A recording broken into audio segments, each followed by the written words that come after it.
তো গাইস আজকে আমরা খেতে এসেছি আলু পুরি। যারা যারা আলু পুরি খেয়েছো বা দেখেছো তারা আমাকে নিশ্চয়ই কমেন্ট করে বলবে। তো শুরু করা যাক আমার ভিডিও।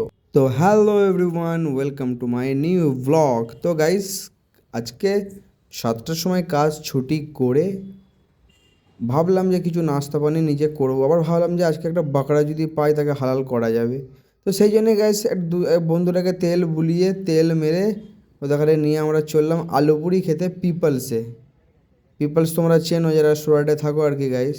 তো সেই আমরা গাইস পিপলসে যাচ্ছি। এই আশ্রম দেখতে পাচ্ছ, এটা এই আশ্রম দিয়ে আমরা পিপলসে যাচ্ছি। পিপলসে একটা মাসি এত ভালো আলু পুরি বানায়, এইখানে যারা খেয়েছো তারা জানবে কত টেস্টি আলু পুরি এখানে।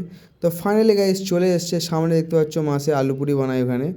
তো আমাদের 4জন ছিলাম আমরা, তো 4 প্লেট অর্ডার দিয়ে দিলাম আলু পুরি।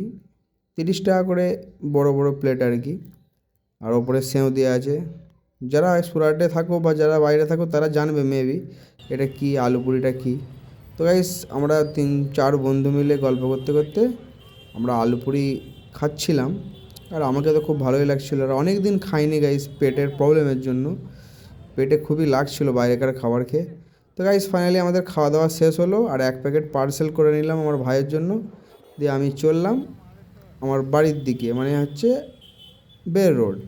তো এই বন্ধুরা যাচ্ছিলো, ওরাও বের রোডে, তো ওদের সাথে তো আমিও গাইস চলে এলাম। দিয়ে আমাদের বিল্ডিংয়ের নিচে চলে এলাম, আর কিছু সবজি নেওয়ার ছিল আর কি রান্না করার জন্য। তো সবজি টবজি নিয়ে চলে এলাম বাড়িতে। তো গাইজ ফাইনালি চলে এসেছি।